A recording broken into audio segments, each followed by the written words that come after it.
vous avez acquis ça, vous avez acquis une arme pour le Shalom Bayit. Izir lechabed ou liaker et ishto, Rabbeinu, il nous a ordonné de respecter et d'honorer nos femmes. Kiamar, car Rabbeinu il a dit, Allo anashim, em sovlim, tsar veisurim gedolim meod meod miyadehem.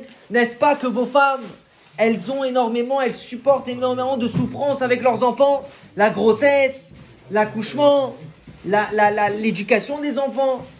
Tsar Ibour Valeda Veagidoul, les femmes, elles ont énormément de souffrances de nos enfants. La souffrance de l'accouchement, de la grossesse et de l'éducation. Kacher yadoua la kol otem machova vetzara misurem bekama ofanim akdoshim okvedim meod. Dit les femmes, Rabbeinu il nous demandait non seulement de les honorer, mais d'avoir pitié d'elles aussi. Pourquoi d'avoir pitié de nos femmes? Parce qu'elles ont la vie amère, elles ont des souffrances entre la grossesse, l'accouchement et la naissance et l'éducation des enfants, celles qui s'occupent à les trois quarts, elles ont des souffrances. Et c'est pour ça qu'il faut avoir pitié d'elles. Alken raoui les rachem alem, il faut avoir de la rachamanout envers elles. Ou liakram ou les chabedam. Et il faut les chérir, et il faut les honorer pour adoucir leurs souffrances. Les reines amour, abotenu zichronam yoacha, et ainsi ils ont dit nos sages, au kirou les linchaïrou, qui érit des takrou, les reines amour, daïné, shemegadlot et banenu. Ils ont dit nos sages comme ça dans la Gemara, Baba Metia et Bamot, ils ont dit là-bas, ça suffit que nos femmes, elles nous sauvent de la faute. Déjà que grâce au fait d'être mariés et qu'on peut avoir une relation dans la sainteté, elles nous sauvent de la faute de la débauche. Déjà, juste ce mérite que notre femme elle a, ça suffit pour l'honorer et la chérir toute sa vie. Et deuxièmement, elle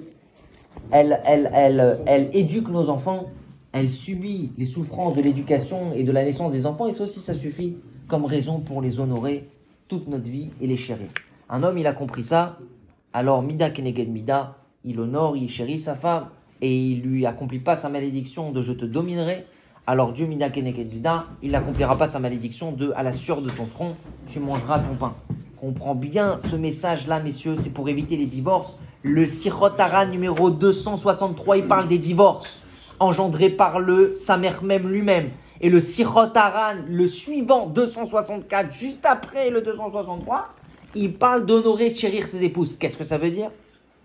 Je comprends simplement qu'une ségoula contre le divorce, c'est énormément de prendre pitié de sa femme, de l'honorer, de la chérir, d'être gentil, et c'est une ségoula contre le divorce. Pas shoot ou pas shoot. Et pour l'argent et pour tout ce qu'on a dit depuis tout à l'heure. Que Dieu vous bénisse.